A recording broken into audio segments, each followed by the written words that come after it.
Well, folks, it looks like Meghan Markle's grand Hollywood comeback has met its fate because Netflix has officially pulled the plug on the second season of With Love, Meghan.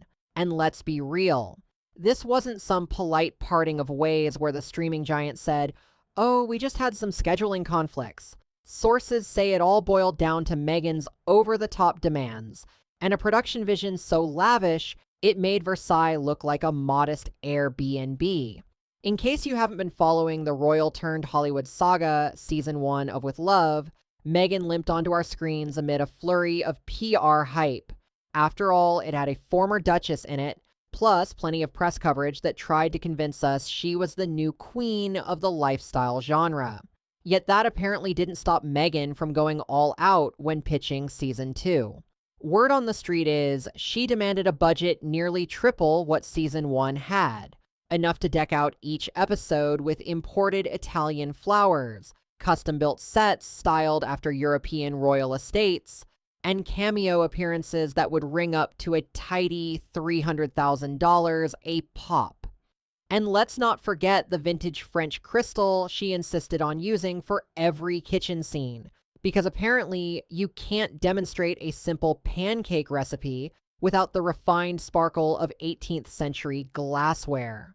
When Netflix decided to push back against these demands, perhaps because they realized the audience for Meghan's Royal Fantasy Hour wasn't exactly clamoring for more, Meghan threw down a Diva ultimatum, and Netflix, famously known for greenlighting everything from gritty dramas to bizarre reality shows, still decided enough was enough. They yanked promotional efforts, iced out the production team, and with a neat little flourish, canceled With Love, Meghan Season 2 altogether. You might wonder why Netflix wouldn't just indulge the extravagance. Let's not forget, when With Love, Meghan first launched, it did have a bump in viewership thanks to Meghan's name and all the marketing buzz, but after the first couple of episodes, people weren't exactly buying what she was selling. Critics and audiences quickly called the show superficial and scripted.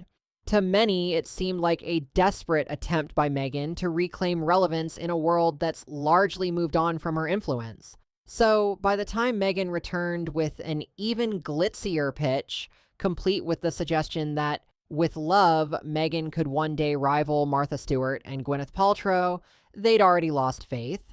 That's a bold claim, by the way, to say you're going to outshine the Queen of Crafts and the High Priestess of Goop, especially when your first season had all the authenticity of a cardboard cutout.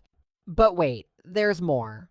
According to production insiders, Meghan wasn't just set on a second season, she was fixated on making it award-worthy. She allegedly demanded an entire Emmy campaign funded by Netflix, complete with swanky gift baskets for the judges and fancy soirees in Montecito and London. Because sure, every lifestyle show probably needs a top-shelf schmooze fest across 2 continents to convince a bunch of TV insiders that the host is the next big thing. That's not delusional at all, right? And in the middle of all this drama, we have Prince Harry, who, by multiple accounts, seemed about as thrilled with the show as a cat is with bath time.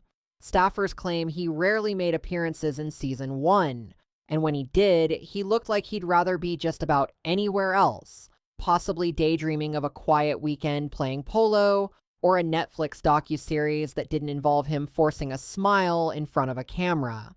Then came the straw that broke the camel's back. Meghan apparently had big plans to draw parallels between herself and the late Princess Diana, reportedly describing herself as even stronger than Diana had been. That may have been one step too far, even for the most forgiving audience. The late princess is a revered figure across the globe, and the notion that Meghan would try to position herself in a similar or superior light felt plain tone deaf.